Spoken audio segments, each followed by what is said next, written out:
records. And of course, here you see eminently successful people. You have 3 engineers, a teacher, a couple of doctors, and the one that really didn't succeed, he became an athletic director.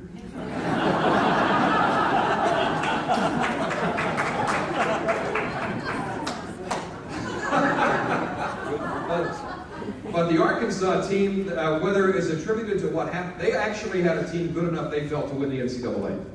They really felt that they were strong.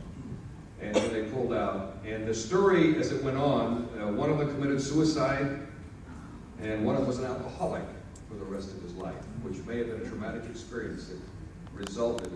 And the opposite result, of course, was the springboard for one of the greatest stories ever in the history of sport. And these gentlemen are representative of it. Bob Lewis, the briefcase, the missing train tickets. You want the story? Yes! Well, we were going to a taxi in Chicago, and Keith Brown thought I would be a reasonably safe person to leave a briefcase with all of our train tickets. So the trouble was I left him in the taxi.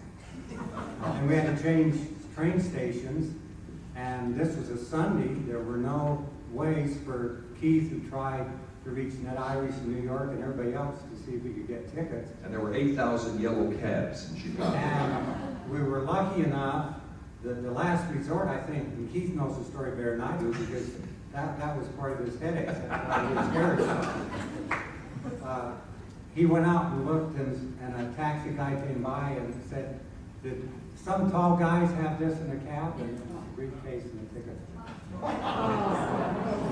They went from Kansas City to Chicago, and that's when the tickets were lost in Chicago, and the second leg was going on to New York City. The tickets were 18 inches long, because they were just coupon after coupon after coupon.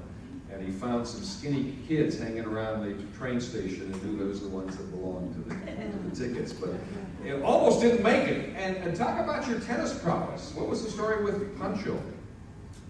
Well, I was lucky enough to beat him in one tournament on clay, and so he returned the favor the next week on asphalt and beat me. But Rick Warner and I went to the NCAA semifinals in tennis that year and lost a 5-setter. We could have got to the finals if we played a little bit better. So one of the interesting things I think about the team is that each of the persons that played basketball was a good athlete in another sport, like Barney in golf and the others that have played. And just about everybody had at least one other sport that they were pretty good in. Well, they were good all-around athletes. Fred Lewis, any more twin stories? I understand that the NCAA and Vadel got you guys mixed up all the time. Did you ever get fouls that he deserved, or? Well, it started out early, and when we were in junior high school, I used to switch seats with Bob and give the wrong answer on purpose. Pretty bad. And they caught on to that. One time in junior high school, a guy held off and slugged Bob. My guy I always watched, he thought it was me.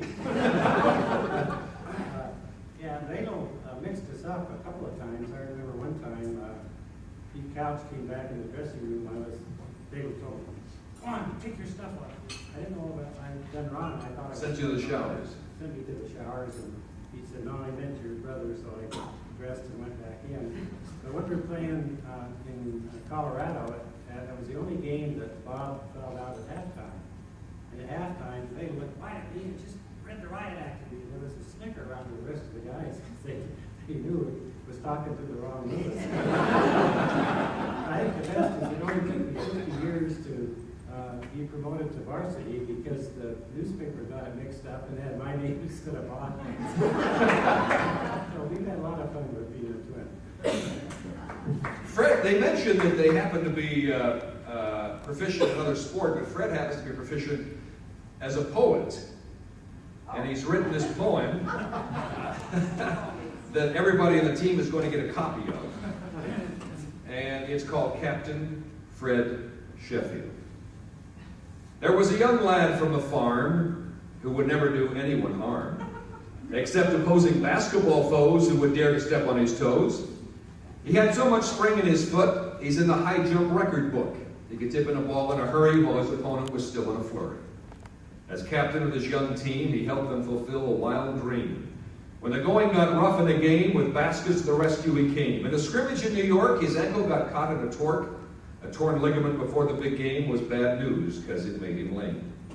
After leading the team for a year, it was hard just to sit on his rear and watch the men run around without his high jumper to bound.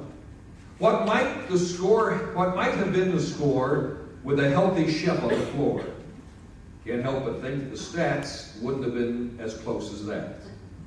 All the guys on the team wanted to say they were sorry Chef couldn't play.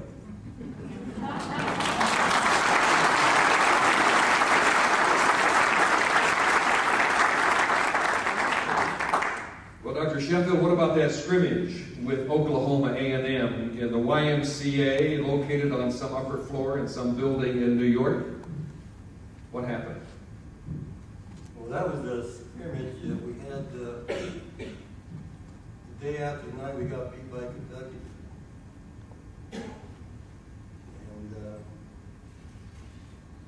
what happened is that there was this, I don't know, even though the YMCA gyms in New York was a very small place, we don't have any out of bounds lines, the wall. It's like when they sit in the old gyms when they get the crowd on feet on the floor, that's the type of gym. But anyway, we scrimmaged them, and I didn't think much about whether that's such a good idea or not. In those days, I guess I particularly felt myself that we needed more general conditioning because we've done the chain, I guess, for several nights, several days. No one got any walking or exercise. And the players never got much shooting around. It's almost unbelievable. Teams do that nowadays. So Particularly Rick Majerus. they had to skip Oklahoma A&M. And if you don't know who Oklahoma A&M is, Oklahoma State today. And they were the first team to make the change to the Big Center. They later on, I guess, Minnesota with Mike. The curling was 7 feet 1. And he must have weighed about, I guess, about 240. He wasn't too fast, but that's the day they could touch the basketball. Block shots, and we count block shots.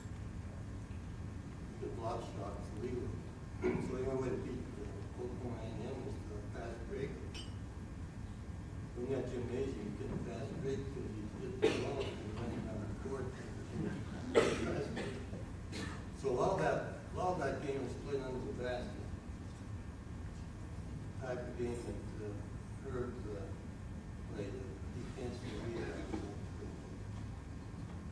Now, I recall that I was on the offensive board. And 2 or 3 of us went up for the rebound. I must have come down first, and then someone came down the ankle. I left ankle, and it's quite a severe sprain. I tried to walk it off and play it off.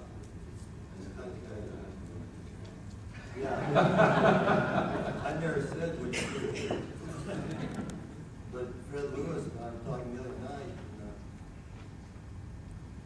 I know it wasn't curling now because curling couldn't jump. There's no way but I think it was Herb that came down. Herb and I were teammates, but Herb was an excellent jumper. And he was also a high jumper. But even with the bad ankle, you still jumped center of the NCAA. But I went to, I didn't treat men, I should have known better. I should have a game right there. I played for about 5 more minutes. And it wasn't the right thing to do, and I didn't put ice on it. Nowadays, I put ice on it. Why didn't the trainer come out and take care of it? Well, the only thing with that is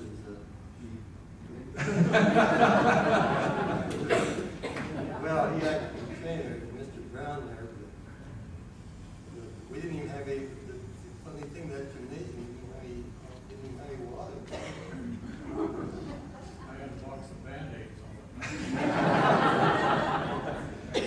Watt says that they had the same dressing room at Oklahoma A&M, and that Curlin was bending over tying his shoe, and Watt said standing up, his nose was in Curlin's rear.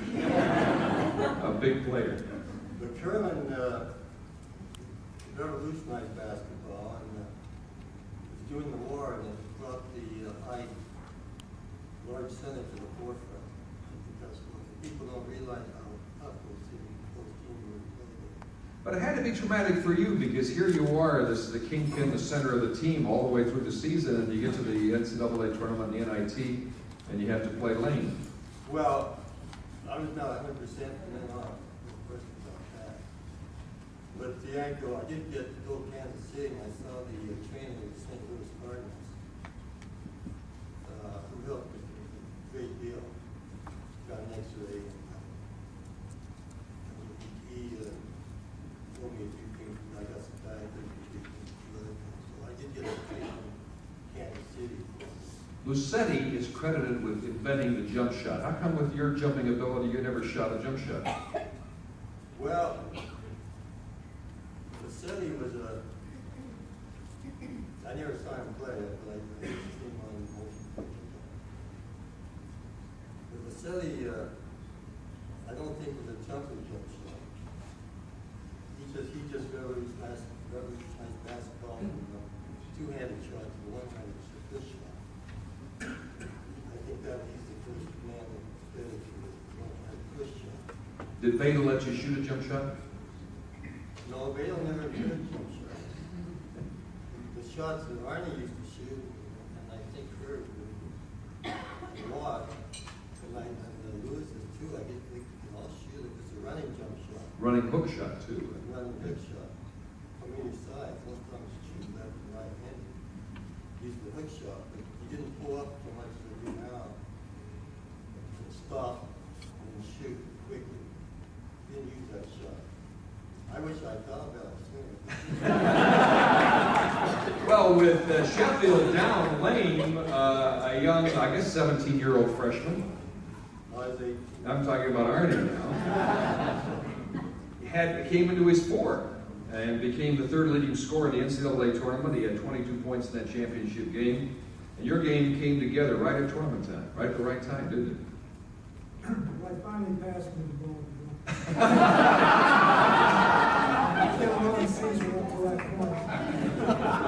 How has the game changed? I recall watching that tape at your place, and you guys at timeout sat on the foul line. It changed during timeouts. The players could not go to the sideline and talk to the coach. I would suspect there's some teams playing today that would rather not go to the sideline.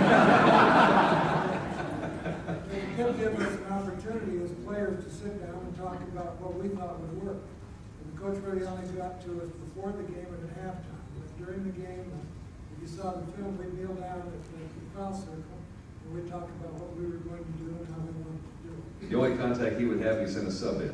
Sent us up there, lots of times I wouldn't accept the shot. Your favorite Bagel Peterson story? Oh, I have a favorite Wapasaka story. Okay. After we won the championship, and I feel this way about one. I don't believe that year in basketball that there was a more popular player in the United States than Wapasaka, being a Japanese player during that war. And particularly in New York City. He was the favorite of the fans. And after we won the championship, we were invited on the Kate Smith show. The commander of the Queen Elizabeth, which was a troop ship, invited us to go to the Queen Elizabeth troop ship and have lunch. As we got out of the cab and walked the block down to the Queen Elizabeth, there were all these barbed wires and sentries and everything, and we got about a half a block away, and one looked at us and said, "What do you think would happen if I yelled, Bonza?"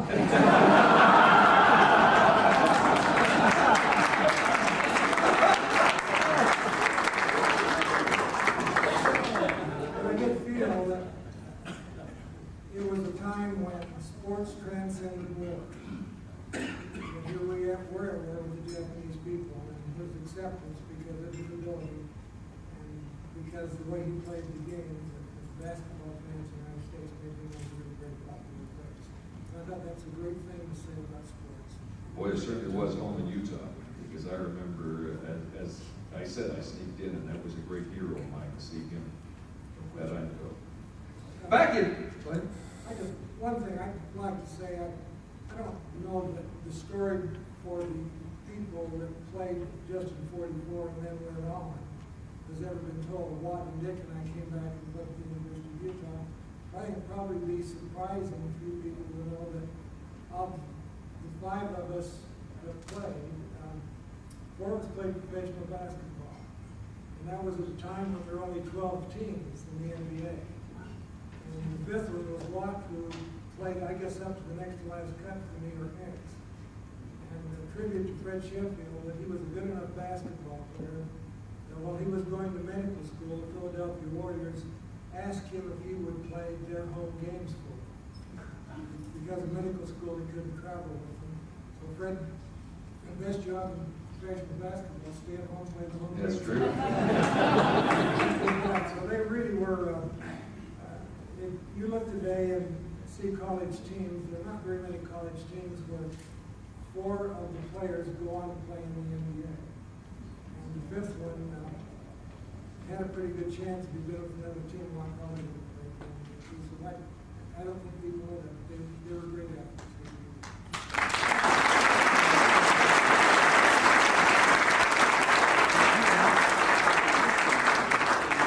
Back in 1943 and 44, financial aid and scholarships were unheard of. And yet there was one player who was secretly on scholarship. And his fellow players didn't know about it. And it wasn't until later years, I was doing a story on Dick Smume, that it came out. And would you care to explain how that happened?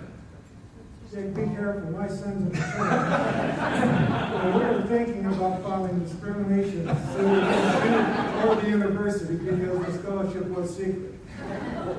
This is my only claim to fame. The fact that I was the only guy on the team that, excuse me, had a full ride scholarship for 4 years. And I kind of used to rub their nose in it once in a while. Let them know, that they know something a little bit about me. I thought it was because you were from Magna, and he felt that no one from Magna could afford to go to college. That could have been part of it. Now, you almost didn't go to Kansas City. I mean, after the New York trip, you had a draft board asking for you. Well, I was waiting for a phone call, and for about 2 or 3 days, and then I was on the way to Ferrin, Idaho, on a troop ship. So, I mean, not a ship. That's where I went for my basic training. I checked your celebration itinerary after you came back as the Golden Boys of 40. Kappa dinner, the Alpha Chi Omega dinner, and the Tridel dinner. That was unusual. That was nice. You were also treated royally in New York. Toots Shores, the Copacabana, the Kate Smith Show. Robert Hinckley of Utah was the vice president of Sperry Gyromatic. He put on a big gala for you. You guys were big time. I understand Pete Couch arranged a tour of New York for you. And you waited for the bus, and he came down and told you it was a walking tour after playing 2 games. Esquire magazine, sports writer, got a hold of Mr. Brown and said he wanted to do a story on this team for Esquire magazine, and he said he could do the interview as long as they had the right to check the proofs. And when the story came back to him, they had Utah playing and practicing on outside dirt courts that sometimes turned to mud. And Coach Peterson came down from tending his cattle in the mountains with 10-gallon hat and cowboy boots. The story was never published because it was redlined by Mr. Keith Brown. Wasn't able to dig up. I told you just the other night, this is my way to meet these guys. Who was the little guy that got up and said nobody had a scholarship? Well, it was the president. Sorry.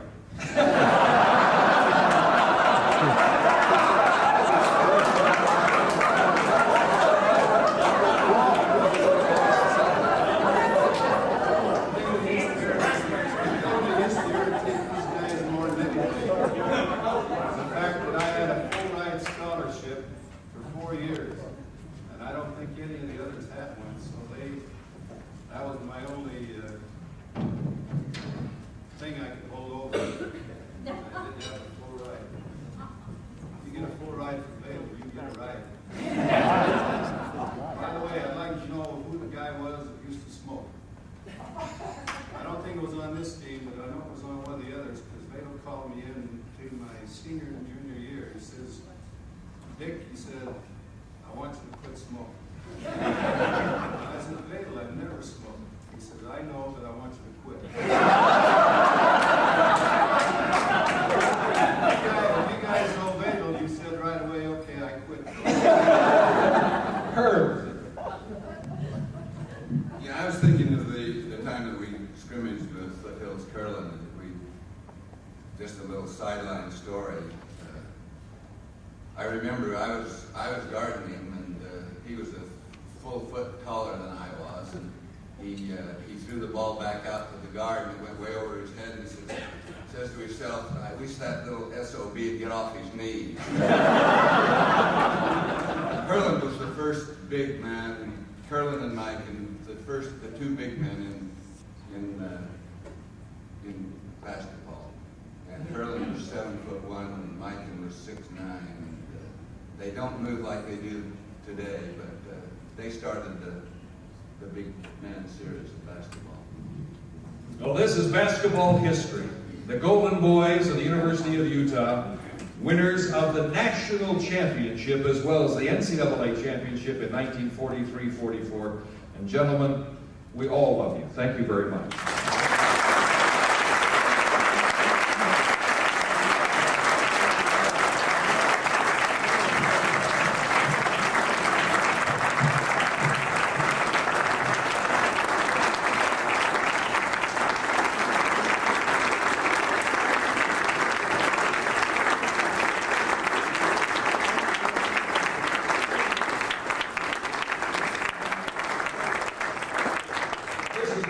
Special night for all of us, and for me in particular, as a young man who loved the game of basketball and just worshiped the ground these guys walked on. To put it all in perspective, then and now, here's Athletic Director Dr. Chris Hill. I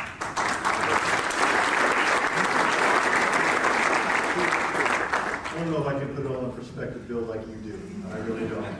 But really, it's a wonderful evening. I think I'll be brief with some of my remarks, but I do want to just take the time to just enjoy the evening. And really, this is a part and a beginning, we hope, of just recognizing our great basketball history. We have a lot of the players that I recognize that when I was a graduate assistant, and it was tough for me to get a ticket from Monty Howard. I remember some of those guys, and I also see some people here that were Marv and some other folks that were involved, some teams and Fred. And we just want to recognize the basketball history we have. Our University of Utah has a wonderful history in athletics, and many times this team and the basketball program and the arena we have today speak loudly to what a great tradition we have. And I think as you look through the 40s and the 50s and the 60s, we can all think of teams and players, and sometimes there's 3 and 4 groups of people that come to mind as we put together some teams and some wonderful things that happen. And as I look at a couple of the players out here, I can think of stories that I won't bore you with, but it's really a wonderful tradition, and I think we're here to celebrate that. I'm also here to really find out who was on the 1944 team. As the athletic director for 6 years here, 6.5 years, I've met 27 people that said they were on the 1944 and it's really nice to know that. It's also nice to know that, Monty, you must have been a really young child when these guys were playing. You're right, Monty Howard, and I appreciate it. Ted Capeman, my boss, who's the vice president here, also has reminded me what a young man he was when he watched these players play. I'll tell you, right out of diapers, I think it was Ted you told me. I also know it's interesting to look at the statistics here, Arnie, and find out that they only have field goals made, not field goals shot. That must be a nice thing for you right now to look at that and realize you don't have to worry about that. I was reminded of that Arnie was a fine player on that team, but they said he didn't pass the ball a lot, not enough according to Arnie, but people didn't sit with him tonight because they don't even pass in the rolls, will never give it back. So he passed the ball, he didn't give it back. But it was kind of a fun team. But I also have in front of me a little bit of a financial report from that era, and it's kind of interesting with some of the politics that are going on in college athletics right now, this whole fear about a scholarship. And I look down here, and The tent per day, the whole team had $75 per diem to spend, the whole team. If you know my coach, he's kind of a big fella right now. He snacks a little bit, and his appetizers are about $87 before a game. So, I get those receipts for me, and it's a little bit challenging. So, I look at this, and the gross revenue was about $4,000 for both tournaments, and I thought that's kind of an interesting deal. So, as we look through this whole thing, and we see the trip expense of being $2,000, I wish I had the expenses of these and the income of today to run my program. I'd be a lot smarter about it. I think it's important just to realize that what we're here today is just a little start to try to get the basketball people back together and to try to have a full event a year ago to celebrate 100 years of football and brought those people together, and it was just a great time. And just seeing the gentlemen on the team here and the camaraderie they have is very similar to what you'll see tomorrow night when you go watch our team play and the excitement that we have. And I think the sports can be overplayed, but at the same time, some people say it's the front porch to the university. And this 1944 team has been a wonderful front porch to the university in a lot of ways. And we refer to this team often, but yet at the same time, I think it's a symbol of kind of what can happen in the history of our program. So I guess from my standpoint, I wanted to just thank the players for being so good, for giving us such a great history, and for coming back this evening, and for the people to support such a program. I know Bill really had a good time doing this evening. I think we do a lot of things in our department, and we share a lot of things throughout the year. But yet this was kind of a fun thing, and I think Carolyn, Peter, and Ronell from our Crimson Club staff should be congratulated and also recognized.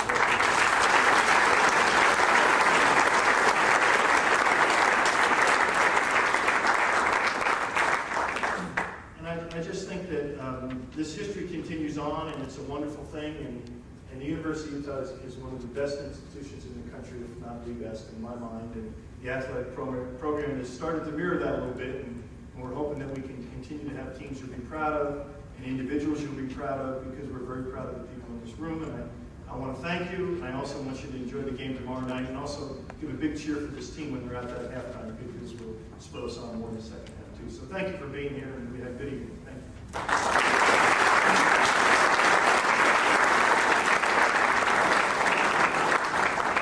LaRue Wright will be presented a medallion, a commemorative honor medallion as well for her husband. And we'd like to thank everybody for being here. The dinner was sponsored by the University of Utah Athletic Department and Crimson Club. And the Crimson Club is a developmental department for the University of Utah Athletics. And I think that Dr. Sheffield wants to say something. He wants to come up and say something else. Go right ahead. I want to say hello to my friends. No, I just want to say thank you very much for all you people who attended tonight. And we really enjoyed the evening for us. So, and then I think I say, Bill, I think you did a great job. Thank you. It's no job. And I also want to make another thing, another statement that championships are won by schools, but it's not necessarily that particular year that wins the championships. I think they're brought in the university by time. Members that preceded us in the school, the teams that preceded us. They had good basketball teams, which I used to attend when I was in high school and grade school all the time. And back to the 30s at the University of Utah. People like Merlin Alquist and Stu Pendleton and Hank Miller, people like, they just go back. My brother Val played for 3 teams in 39, 40, 41.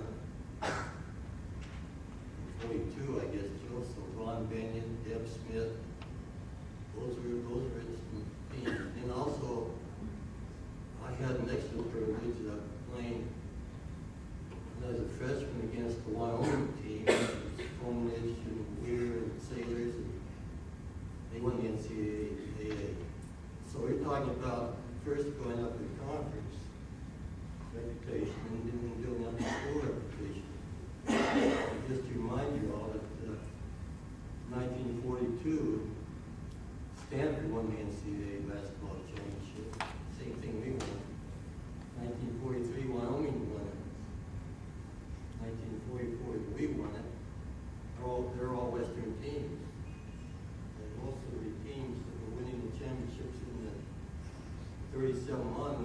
they started the NCAA playoff, there was 3 teams except for Wisconsin one year, and I don't remember which year it was. I think Ohio State won, but all the rest of the teams were out west. So basketball is only recently, they have switched laws, which maybe to the ACC now, or maybe the Big Ten, that used to be west, so I'm just saying that we participated in the experience of having all the other teams ahead of us, and being in the right conference at the right time, and having a group of athletes, dedicated athletes who were very talented. And it was a little lucky involved, I suppose, but a little sadness in the Arkansas team, but that's the way life is, we really take advantage of it. And all the players on our team were great individuals and very good basketball players. So I just wanted to tell you all that we missed the 2 who passed away. But I want to thank you for Brian's talk.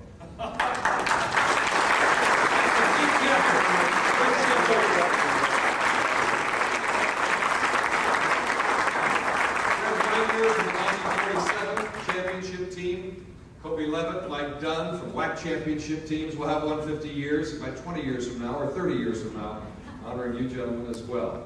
Now, contrary to popular opinion, I didn't broadcast the 43-44 game, but I did have the pleasure of working with Kobe and Mike Dunn, and what great pleasure all of you gentlemen have brought into all of our lives. What a marvelous evening. Good night.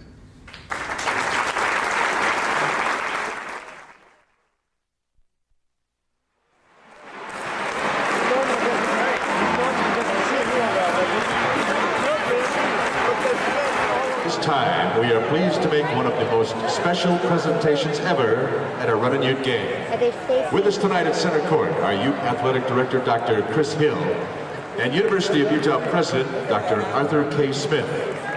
Joining them on the floor are some Run and Utes that we would like to honor for their outstanding accomplishments 50 years ago. In 1944, the Blitz Kids from the University of Utah became unlikely heroes when they defeated Dartmouth 42-40 in overtime in Madison Square Garden and became the NCAA national champion. Last night, some of these former teammates got together for a golden anniversary dinner with many of their friends here in Salt Lake City. Tonight, we are very proud to present them with a medal commemorating the 50th anniversary of that golden event. Unable to be with us tonight are Bill Kastelik and Mas Tatsuno, and we would also like to remember deceased team members Jim Nance and Ray Kingston, whose widow LaRue is in attendance tonight. Introducing Arnie Ferrin.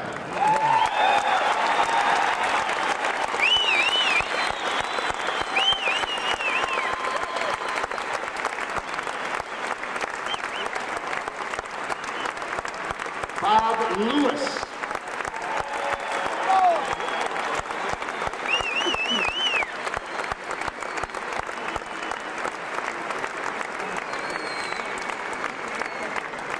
Fred Lewis.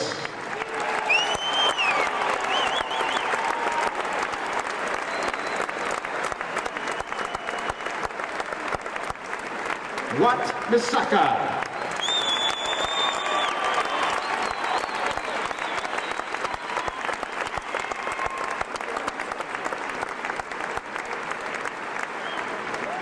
Fred Sheffield.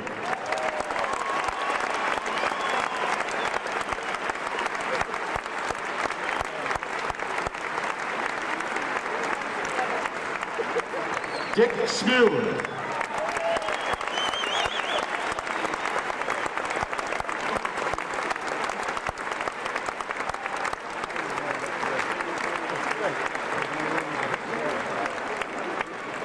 And Herb Wilkinson.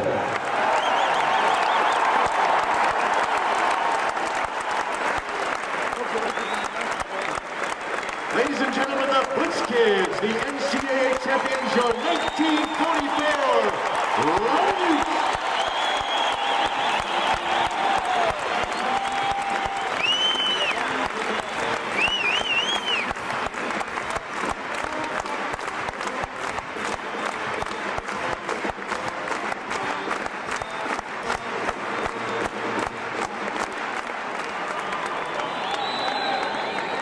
Time for tonight's Rick Warner Chrysler Plymouth Frisbee Toss for a car contest. Our contestant will be given 10 seconds to throw 3 Frisbees from midcourt. If they make any one of them in the basket, they will win a brand new... Hi, Bart, Marianne. It's now time for the Cellular One Domino's Pizza Fling. Cheerleaders will throw 2 Frisbees. This is for Arnie. Nice, nice hair, Bart. To order a piping hot Domino's Pizza for the second half. Watch out, here they come, the Cellular One Pizza Fling.